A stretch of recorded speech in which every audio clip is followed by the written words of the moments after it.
Good morning, students. We continue our last topic of the trigonometric functions. That is trigonometric functions of specific angles. So here we take the specific angles that you know: 30 degrees, 60 degrees, 90 degrees, and so on. So first of all, we take the angle of measure 90 degrees, or it is pi by 2 radians. That you know, 90 degrees is written in terms of radians, pi by 2 radians. So everywhere we have to consider the unit circle. Unit circle means whose radius is 1. Whose radius is 1. So here, if you start from this x-axis, so your terminal arm intersect the circle at point P.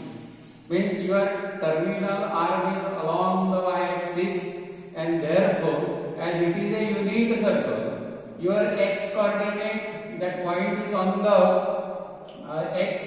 that point at P. So it makes the angle of 90 degrees. Means that is along the y-axis. Therefore, your x coordinate will be 0 and y coordinate will be 1, because this distance, radius is along, that is distance OP is 1 along the y-axis. So here we consider the angle XOP. So measure of angle XOP is equal to 90 degrees, and we have already told that the terminal are intersect the unit circle at point P of 0, 1. So at point P of 0, 1, this means that your x coordinate is 0 and y coordinate is 1. So therefore we can write here x is 0 and y is 1. Now we know the ratios that cos x is equal to r cos theta, and y is equal to r sin theta, where theta is the angle subtended at the center and r is the radius.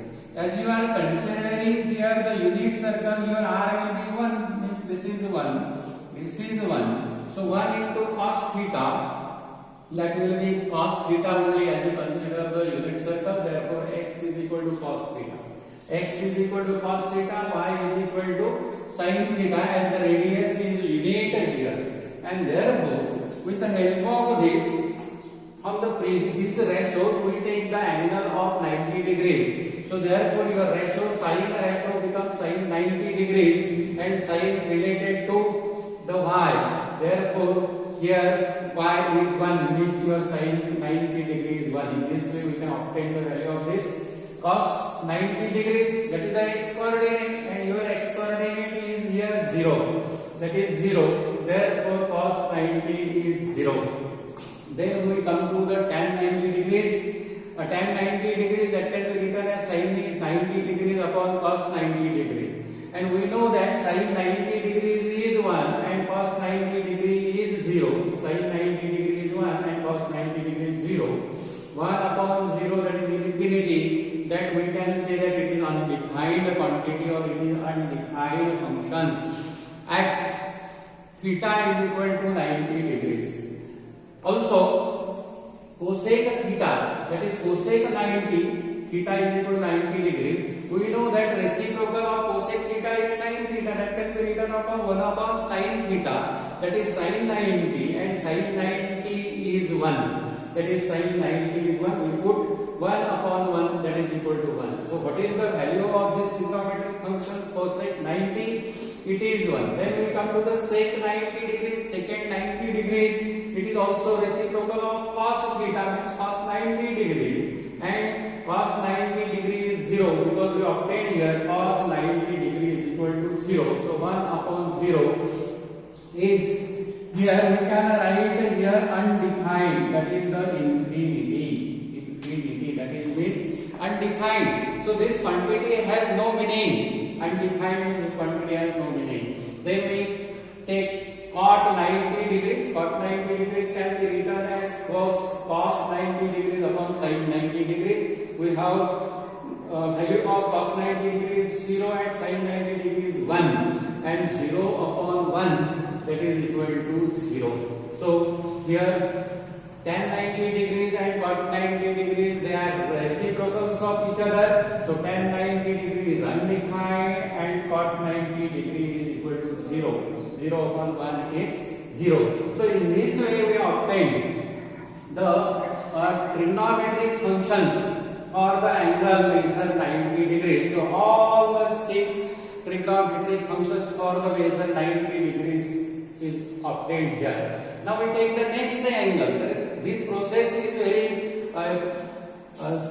easy process. We are going on the same line here. We take the next angle here, that is 120 degrees, or that is called the 2 pi by 3 radians here.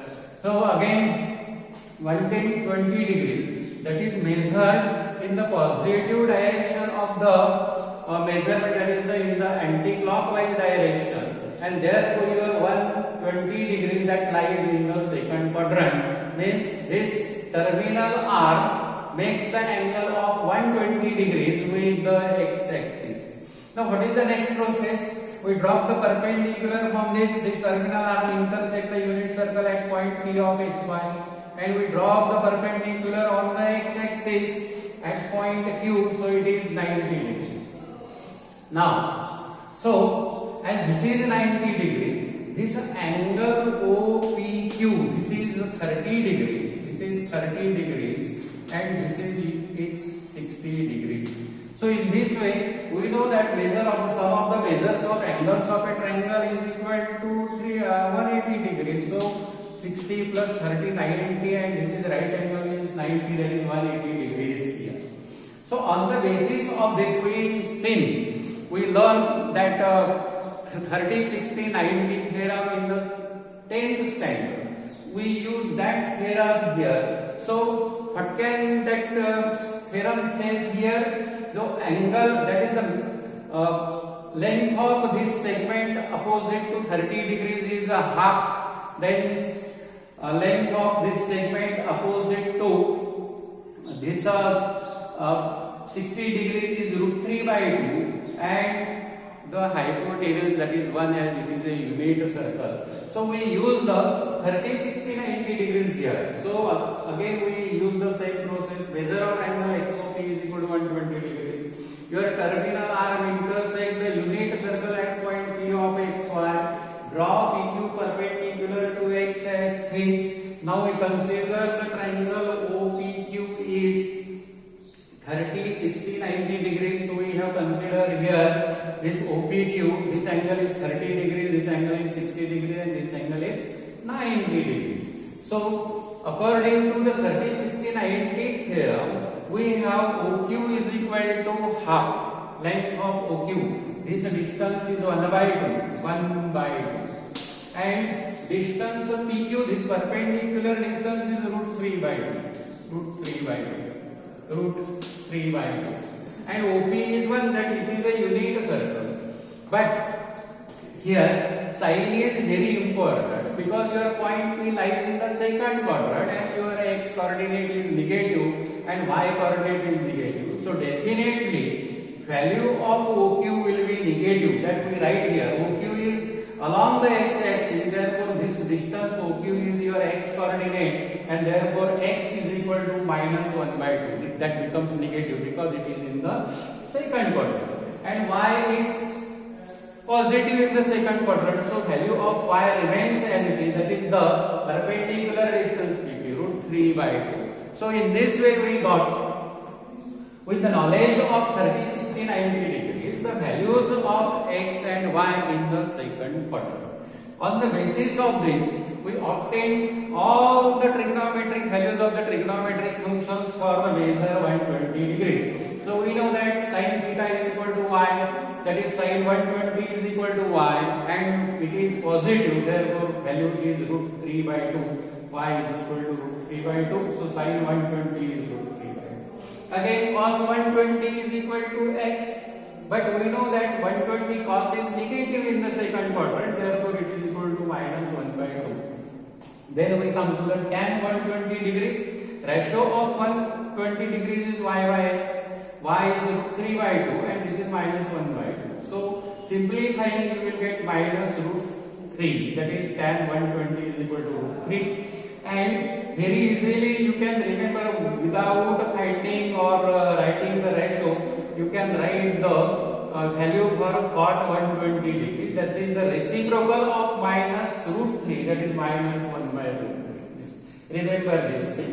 Then we come to the cosec 120 degrees. That is 1 upon y. That is the 1 upon sin theta. Sin theta is y. Therefore 1 upon 1. And value of y is root 3 by 2. Simplifying you will get 2 by root 3. Again sec 120 degrees is 1 by x and x is minus 1 by 2. Simplifying you will get minus 1 by 2. That is minus 2. So in this way we can find the trigonometric ratios for the specific angles here by the same process. So we do the homework for 180 degrees, then 150 degrees and so on, or 360 degrees also, 60 degrees also. So we can find out the trigonometric ratios for the particular specific angle. So this is the method to be remembered here. So you can solve the problems, any problem, the angle of measure by this process. So we stop today here. Thank you.